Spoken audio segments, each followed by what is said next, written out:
Craig, maybe if you could just give us a sense of, assuming you have nothing in the hopper or anything along those lines, just what today was like for you and your group. You know, it's a little different than last year, obviously, and where we are, but it's a good thing because, you know, we believe in the team just from the beginning of the year. We made a trade with Philly, and we did it earlier. You know, I think where team's doing it right now, we jumped ahead of it a little bit and it made sense to us. You know, today we just, you know, you talk to teams, was there something that made us better? And, you know, in the long term too.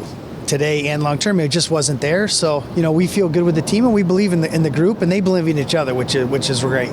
Were you close on anything, or did you think you had something?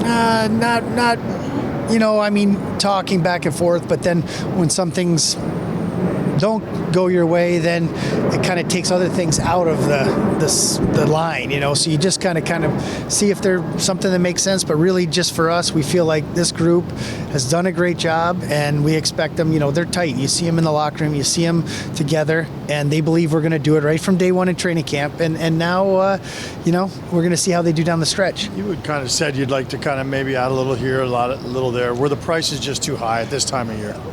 Pretty high. I mean, they were pretty high. But you know, it's weird because I think so many teams are so close and in it that maybe the prices were a little bit higher this year. There wasn't as many people selling, and you know, like I said, you always want to help your team. You always want to give them that boost. But you know, maybe the best thing for us is we did it early, and now we can just. Now that this is over, the team can go. And we had maybe one of the toughest road trips I've seen. And for them to come away at 500 win points, it was good. Now you gotta start winning some games down the stretch, though.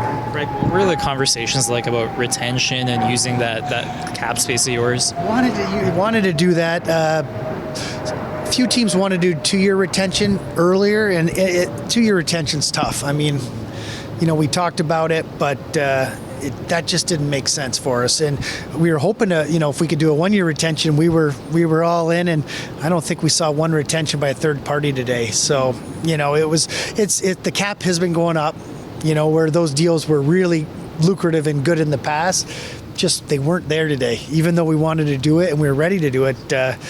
You know, the 2 years just didn't make sense to us. You mentioned, you know, just how close-knit this group is. I mean, how much does that play into things that come up today and just, you know, making sure that is a priority? Yeah, you know, the priority is what the guys feel in the group. And you know, you talk to them even when we're here in the hotel, they still believe themselves before the game. After the game, disappointed not getting the 2 points, you know, against a very, very good team. But they believe, hey, this team can do it and this group can do it. So, you know, maybe in their minds, maybe they want something, maybe they don't want anything, you know, because they do believe in each other and they believe it. And now they can put all this behind them and just go out and play against Montreal tomorrow.